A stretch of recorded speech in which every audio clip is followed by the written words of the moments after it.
All right, so we're here with our next guest. We're recording now. Could you tell us what you want to be called on here, and a little about My yourself? You can just call me by my name. It's Ofek, Hebrew. Ofek. Wow, Ofek, great, cool. And you're from Israel. Wow, you're excited. Oh yeah. Well, I mean, like I think I've only talked to one other person on here from Israel. Oh yeah. And yeah, and it was a while ago. And yeah, it's just fascinating because yeah. So like, what is it like living over in Israel? Have you lived there your whole life? Yeah, I have. I'm 22. I've lived here my entire life. I served in the army. Yeah, it's mandatory here, Yeah. boys and girls. What do you think of that? Are you proud of that? Is that a Um, Over here, it's kind of a sense of pride because some people don't do it. They find legal ways to get out of it. So the fact that you actually went through it for the the long that you did. I mean, I did 3 years. I served for three years when I only had to do two. So I gave an extra year wow? because I really loved. Yeah, I really loved what I like the job that I had. Um, so it kind you kind of have a sense of pride that you actually did it. If I think that we should at 18 years old like have a gun and have that amount of power, I'm not so sure about that, Hmm. but I can see why it's necessary in a country like mine that is surrounded by enemies, and there's always a threat, and you can at any moment just walk down the street and some terrorists can just shoot you or stab you, or you know Wow. So and it's not that I'm life sorry. here is not that scary as it sounds right now. I mean, it's pretty much normal, just like every other place. You get up, you go to work, you live your life normally. I don't know. Do you live like in northern Israel where like I think there were a lot of there like that's very close to Lebanon, right? Where there were Yeah. kind of rockets shot back and forth. Okay, so you have rockets pretty much from every direction. You have from up north, which is close to Lebanon, and then there's south, and then there's Gaza, Oh obviously, my Hamas, God. west. So I guess like I get where's the safest place in Israel? it's Tel Aviv. It's like center of Israel, which like a lot closer. I'm like 10 minutes away from Tel Aviv. So Awesome. Yeah. So you found the safe haven. That's where all the yeah, retirement homes are, right? yeah. Wow. So like what are your thoughts of the whole like, the Palestinian crisis and the two-state solution and what do you think? Um, when I was growing up, when I was like 16, 17, I was in this mindset of this is our country. I don't understand why this is all happening. Like this, just leave us alone. But as you get older and as you serve in the military and you experience it firsthand, you kind of understand that there is no other solution but peace. I mean, we're here, they're here. There's nothing to do about that right now. Like, we can't all disappear, they can't all disappear. So we just really have to find a way to exist together because there is no other way around it. The only other way is for more death and more people dying for literally no reason. So I just really hope someday this Israeli Palestinian conflict will eventually end in peace. How do As you scary as it sounds, but Yeah, well, like as of late, like have there been kind of steps in the right direction, you think? not major significant steps, because as soon as we take one step forward, it's like three steps back. There can be like a truce, I think you say, like a Yeah, like a yeah, peace treaty. a Yeah, truce truce. between the two sides and like an agreement to just stop for now. and then it only lasts for like days because some radical from either one of the sides just goes out and does the stupidest thing ever, and then it's all over again. So You how only do need one radical person from either side to flip the whole thing, you know? so how do you think how do we because it seems like the radicals all around the world are the people who are really just fucking everything up, right? Like Yeah, of course. the radical Muslims like driving a plane into the World Trade Centers, radical Jews and radical I guess like terrorists like Hamas or I don't know how you would Yeah. categorize it, radical Palestinians like coming over on each side and but there's such a minority, right? Like, Yeah, that's the thing. It's always the radical people will always be the minority, but they will always have the most power because the people on both sides that are not radicals, they can just live their lives in peace with the other on the other side. But you only it's just like I said, you it only takes one radical person from either side to just turn the whole thing to shit. mm, It doesn't really matter that they're a minority because Israel, like as a state, if one radical Muslim would come into Israel land and like bomb themselves, then we would have to react as a country, you know, and vice versa. If one Jewish radical person would go to I don't know some Arabic right. Palestinian Yeah, like mosque or territory something, and would right? just kill people, they would have to react too, you know? So it's just a shitty situation. Yeah. Well, like, how are you doing through all of this? Like, through going through the military and, like, yeah, Um, how are you doing? I'm good. I mean, my family and I we didn't really experience um any harm firsthand, luckily, and not many people can say that over here. So I'm good. I haven't really I didn't have any experience like face to face with any radicals or any Muslim people that want to harm me. And when I was in the military, I was a criminal investigator for Wow. for the military police. Oh my So I didn't God. really get to like my day to day was just like a police station. I would just interrogate like Israeli soldiers for criminal acts like drugs and sexual harassments and stealing guns and selling them to Palestinians and stuff like Wow. that. Wow. So, Yeah. do you So have yeah, well, yeah, could you kind of tell like are you allowed to like tell a story about your job or something? Like, yeah. My biggest like case I had was, and it's horrific. Yeah, it's awful. It was a 38-year-old male, like in the military. Like he was, I don't know how to say it. Wait a second. He had like,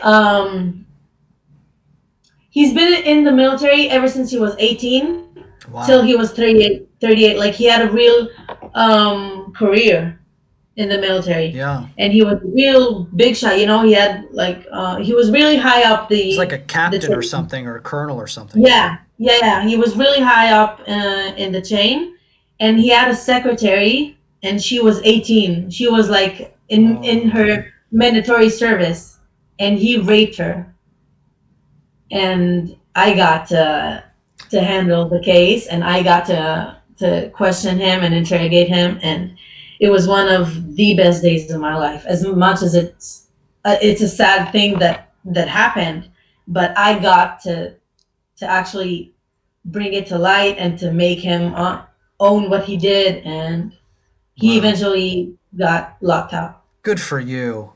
Fucking good for you. Wow. That is so badass, like like you're on the front lines of justice. That's pretty cool. Wow. Thank you, And you know thank you. what? And like in at least here in America, these days you talk about like how that cops don't really turn in cops for doing anything bad, and like Yeah. there's a similar mentality in the military. I think like, oh, if you're a whistleblower, if you go against your own, you're a snitch, you're a tattletale, and no one likes those people. Yeah. But like you Yeah. need Many of my whistleblowers. friends, Yeah. yeah. Many of my friends, when I first joined the army, they made fun of me. They said, "Oh, that's what you're gonna do. You're gonna just arrest a bunch of 18-year-olds for smoking weed on their weekend off." And I was like, "No, it's much bigger than that. I don't care about that. I used to smoke weed like before I joined the army, and I do it now after I left the army. Mm. That's not what I personally I'm interested in. The fact that it's against the law, there's nothing I can do about that. But I'm here for a much bigger reason. Wow. And You and can that either accept it or not. and that the I don't higher care. that the higher ups like were like, OFAC, like, we want you to like take this on, like, and that they saw that in you, and that you were able to do that. That's pretty cool. That was the highlight of my entire 3 years in service. Was that like Really, right at was that like right at the end of your service? yes, it was. Yeah. It was Wow. like 2 months maybe before I left. Hmm. So what about like the extent of Judaism in Israel? Like, are you a practicing Jew? And Not at all. no, like, yeah, what, like, does it have any meaning in your life, the religion? Not at all. I would say I'm an atheist, but I do believe that there is something bigger than us. It's just not God in the sense of, the God that everyone knows that like decides if you're going to hell or Yeah. heaven, and there's good and there's bad. And no, I don't believe that that is what actually exists. I just think that there has to be something bigger in this entire universe. Hmm. I just don't believe in that type of thing. That I kind don't of know. big guy in the sky making decisions and Yeah, stuff. Yeah. yeah, Hmm. no. Are is your family religious? Like, did you kind of grow up My religious, or? family, my okay, I live with my mom and my brother. He's 10 years old, and it's just me and my mom. That's how it used to be like most of my life. And Hmm. she is a believer. She just doesn't really practice it like on a daily basis. Pretty much just be a good person, don't do bad things. That's pretty much Yeah. Kind what you of. should do. Yeah. That's how we live our Kind of life. like the do unto others as you would do unto yourself kind of deal, right? Yeah, Golden rule. Yeah. yeah. Hmm.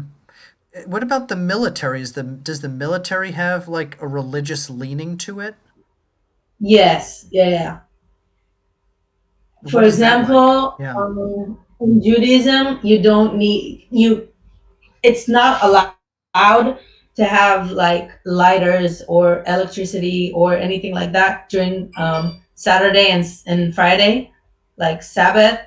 So when you are in the military, you kind of don't do those things Hmm. during like Friday and Saturday, or there's a day and a half, like a 24-hour period once a year that you have to fast.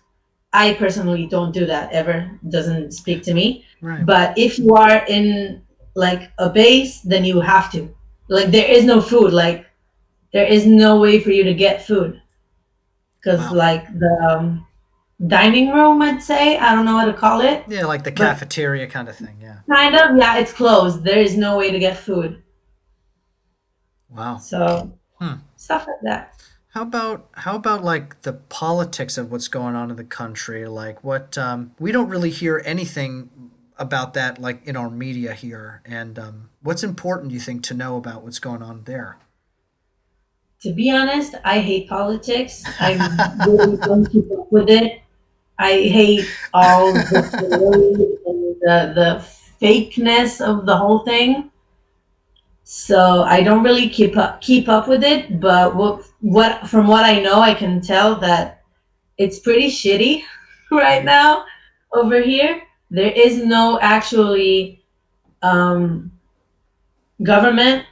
I think we had like three elections in a year and a half, just because they couldn't actually build a functioning government. Is that still You know what I mean? Netanyahu? Is that still Netanyahu? Is he still around?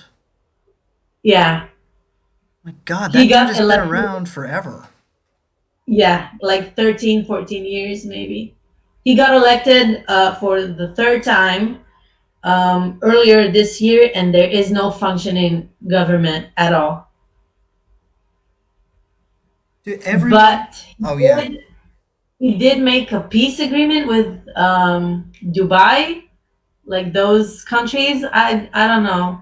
That's Oh, something that you happened know what? Yeah, lately. that's true. Yeah, there was a guy on here who was from Dubai, and he was saying that there was like a recent peace treaty with Israel, and that it was helping Yeah, them with the oil. Yeah, yeah. I'll tell you. The Oh, COVID-19 situation is also pretty shitty right now over here. Yeah, there's like quarantine all over Israel for like 3 weeks, I think now. Yeah. was it bad early on? Like, was it bad in March and April, and it was good, and now it's bad again? Yeah, no, it wasn't as bad back then as it is now. Well, It's gotten worse.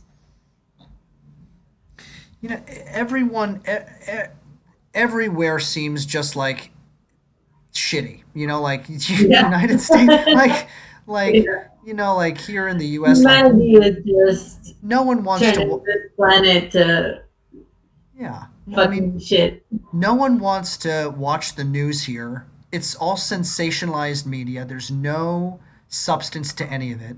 You go on social Mhm. media, and people like sometimes there are interesting articles that are put on there, but like for most of the time there are no conversations happening. Um, there's just kind of no substance to any kind of anything anymore on how we get information, and it's just very tiring. And then like, yeah, what do you think of the United States whenever you hear about it and stuff? Like, what are your opinions of it? Okay, to be honest, my dream ever since I was like 12, 13 was to actually get out of Israel and move to the States just because it sounded like it was a better life. Right now, I'm not so sure that's the case. Like the last couple of years have been kind of, kind of iffy, I'm not Yeah. so sure. But I'm waiting for the next elections you guys have so we can see where we're at. Maybe I'll move, maybe I won't. Well, I think, yeah, I mean, the things that are happening with, racism and the protests are all just so, I mean, it's just really sad what's happening to black people.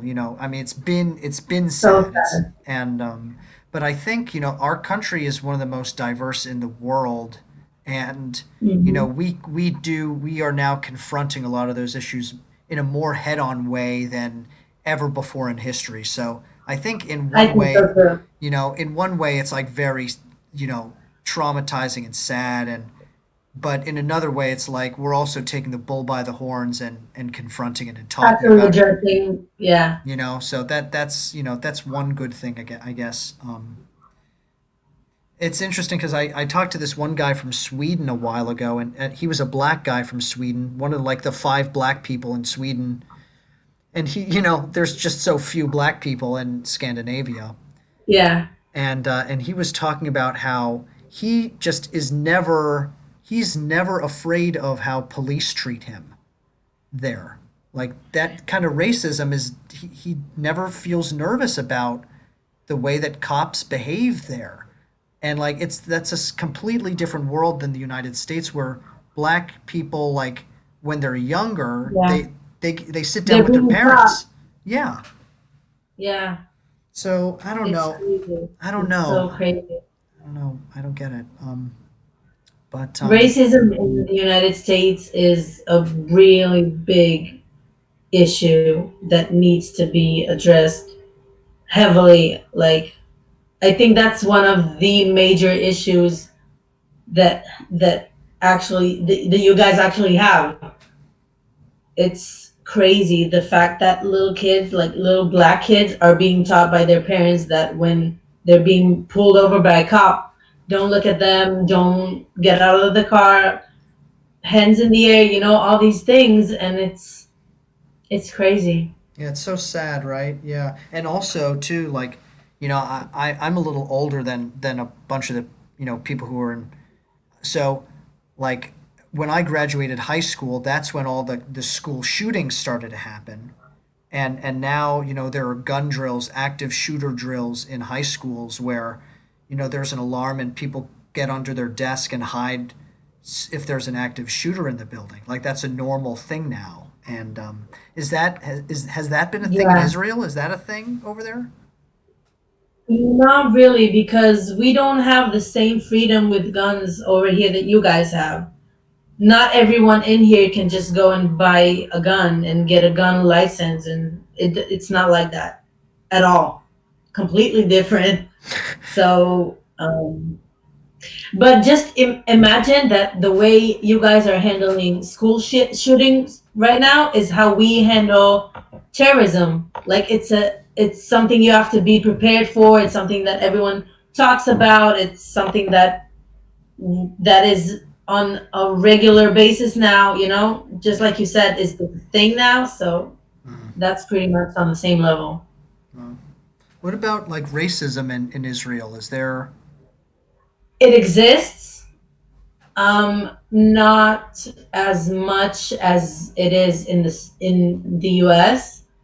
I mean, it's pretty much you can't help it. It exists everywhere, but it's not as noticeable. I guess I'd say it's mostly just people individually being racist towards some kind of ethnicity or a group of people, but you won't really see it on on a day-to-day basis in the streets and stuff like that, or like restaurants and public places.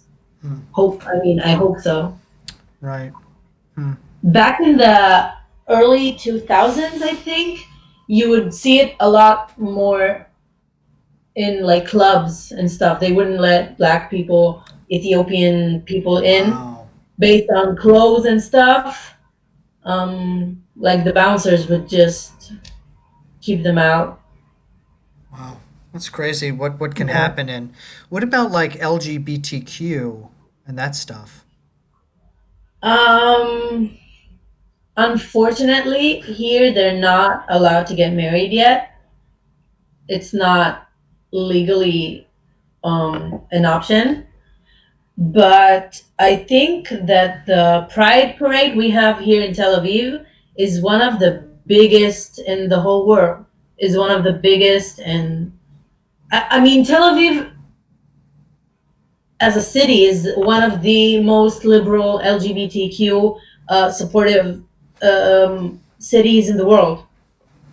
Yeah. But once again, because this is a Jewish state, it depends on which city and area you go to. Because if you go to Jerusalem, where most of the population there are actual religious people, then you probably shouldn't kiss your partner in the streets and stuff like that because you can actually get hurt.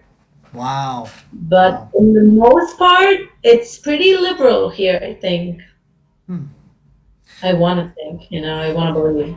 Yeah. Well, yeah, it does sound like they're like, yeah, the difference between Tel Aviv and Jerusalem. I think that's a really important distinction, right? It's like Yeah. here in the US, like if you're in New York City, you can run around the streets pretty much naked and no one will look at you, you know? But if you do that in the South, you will get Yeah, arrested. like Texas and Yeah. Yeah. yeah, same thing. Yeah. Um, Well, I guess like another thing too about so like being a woman in the military, do you have any experience of discrimination or um, I don't know, yeah, a Um, different experience you think than a man would? Not really, because here it's mandatory. It's both females and males. Once you're 18 years old, you have to join the military for 2 or 3 years. Depends on if you are a guy or a girl, but there isn't much discrimination between genders. The only thing I can think of is certain positions that a girl can like. There aren't any girl pilots, I think. Hmm. Maybe one, but because it's very difficult for a female to get there, to actually go through the whole elimination process and to actually get there. But no, not really. Well, that's pretty cool. That I was expecting something, and that's a pleasant surprise to hear. It kind of I think it kind of has to be that way because you can't actually tell all the girls in Israel you have to join the military, but then actually have a, like discriminate between them and the guys. You know, it's kind of Yeah, stupid. yeah, yeah, totally. Um, are there any other kind of thoughts that we haven't talked about that you'd like to I'm bring up? thinking. I'm thinking. I'm trying to find something. I feel like we've talked about a lot of good stuff already. Yeah, we went through a lot of topics. I have, Well, while you're thinking, I have a list of other random questions that I wrote up. There are a lot of okay, them. There are a lot of them, but I really only ask people to do three or so. Um, so okay. pick three numbers between 1 and 45. Oh, okay. 1:45. Let's go with 36. I don't know why.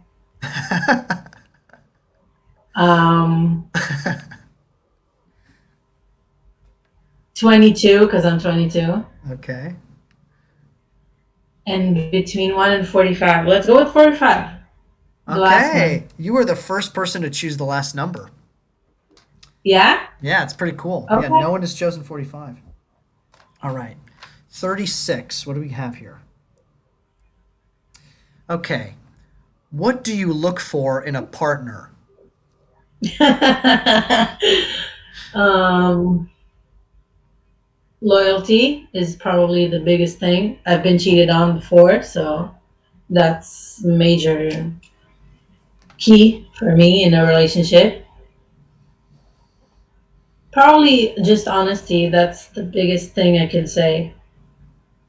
I don't care about looks. I don't care about he has to be tall. He has to make me laugh. He has to have a perfect smile. I don't care. Just be an honest, decent human being and just love me the way I'm deserve to be loved and treated, and that's it. That's awesome. It sounds like you understand your self-worth, which is like so that's It took so me a while to get there, but yeah, yeah. that's tough. That's awesome. What is the a follow-up question on that? Like what was something that you learned after being cheated on? Like for the people watching, like do you have any advice on how to move forward from that? That's the advice. Move forward. Never go back. Never look back. Even if that person comes back begging, don't do that because a person that once cheated will always cheat and you deserve better no matter who you are, what you did in your life. Everyone deserves better than being cheated or being with someone that just doesn't deserve you. And just actually trust your gut because honestly, if I'm being honest with myself, I probably could have avoided it because I had a lot of red flags that I chose to just look the other way from because I wanted to be in that relationship because I was afraid that I wouldn't find anyone else, stuff like that. But it really just doesn't matter. Once something in your gut tells you that something just isn't right, then you should totally believe yourself. Mm, that's awesome. Snaps to you for that. That's yeah, it's great. Cool. Thanks. Okay. All This is right. really really hurt my self esteem. You know, this conversation is just boosting up my ego. I That's good. Yeah, you should. Yeah, you should totally celebrate yourself.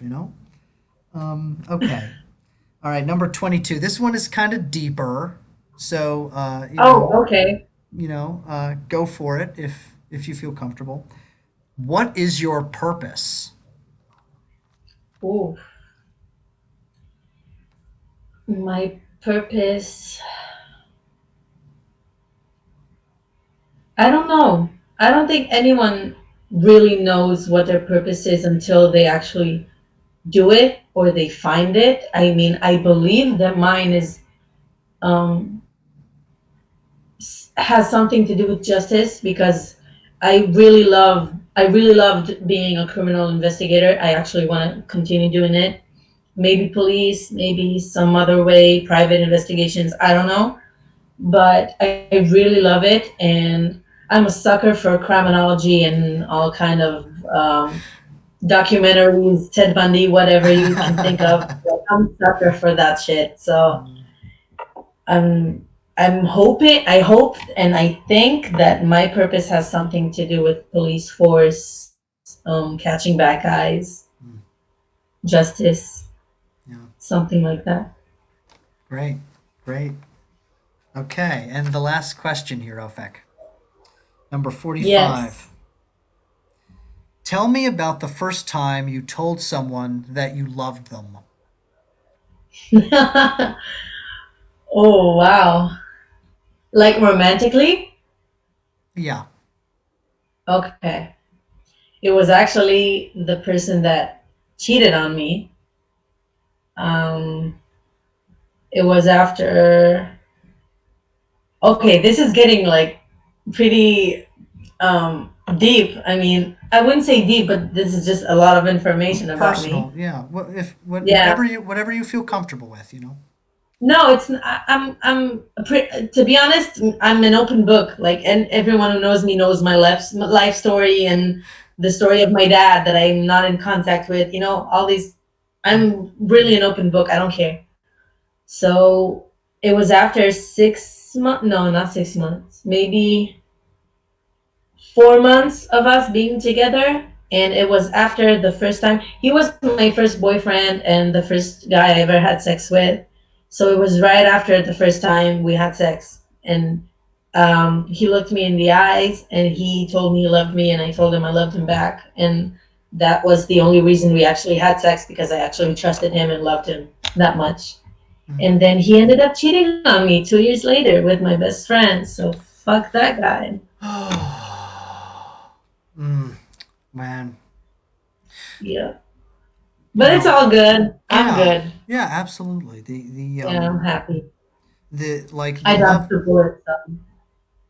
So. the level of vulnerability, you know, when saying I love you in a moment like that and with a person, you know, Yeah.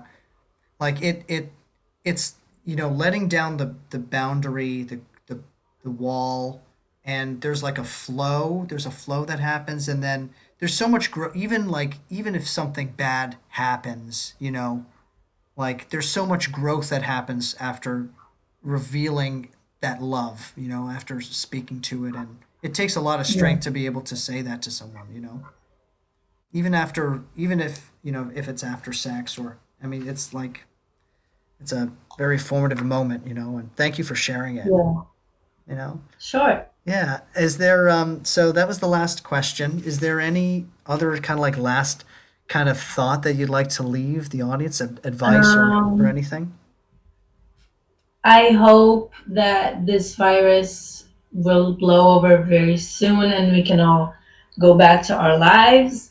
And I wish nothing but good for you and everyone who would listen to this. And I hope your YouTube channel will have success and you will have success with it. And this was fun. This was an actual nice conversation.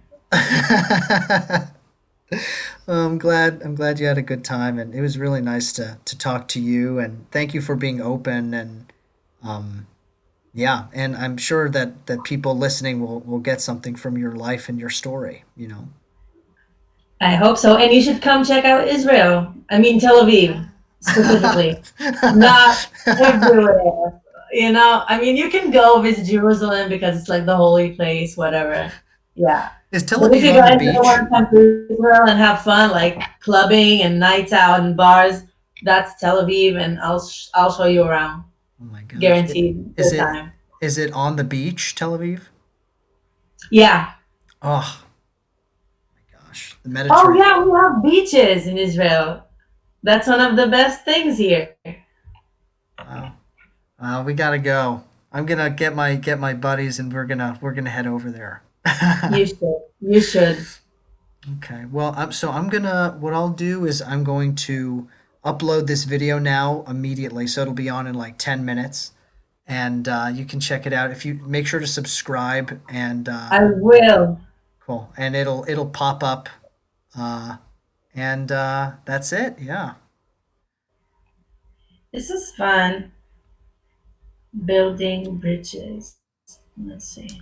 Yeah, it's crazy. Like every person just has such an interesting story, from all over the place. Oh, so you talked to a woman from India, right? Yeah, uh-huh. That's awesome. Yeah, I talked to New I Zealand, Texas, Sweden. I love the idea actually of your YouTube channel. I think it's really awesome. thanks. Yeah, I've talked to a bunch of people from India lately, and they are just like so willing to like talk about their culture and Hinduism and America. Yeah. They love America. It's crazy. It's I wish we had some awesome culture too. I don't think there's anything that special about our. We don't really have a culture. We have a religion. It's hmm. two different things. You can have a religion and also culture, and we don't really have that. We don't have um, something Israelis people have that isn't about Judaism, which sucks, Yeah, but yeah. it is what it is, I guess. Yeah, that's something that the culture and religion are just so inseparable, right? Yeah. Wow, crazy. Yeah, well, as time goes on, things will develop, and I mean, Tel Aviv already has like some cool nightclubs, so maybe Israel will be known Tel as the Aviv is nightclub capital of the the world. best. Maybe. Maybe. All right. Well, I'll talk to you soon, and if you ever want to get in touch, like my email is on there too, okay? Awesome. All If right. I have any new developments over here, then I'll keep you updated. Yeah, that's awesome. We'd love to hear from you. All right. All right. See you later. Well, have a good one. Bye. Bye.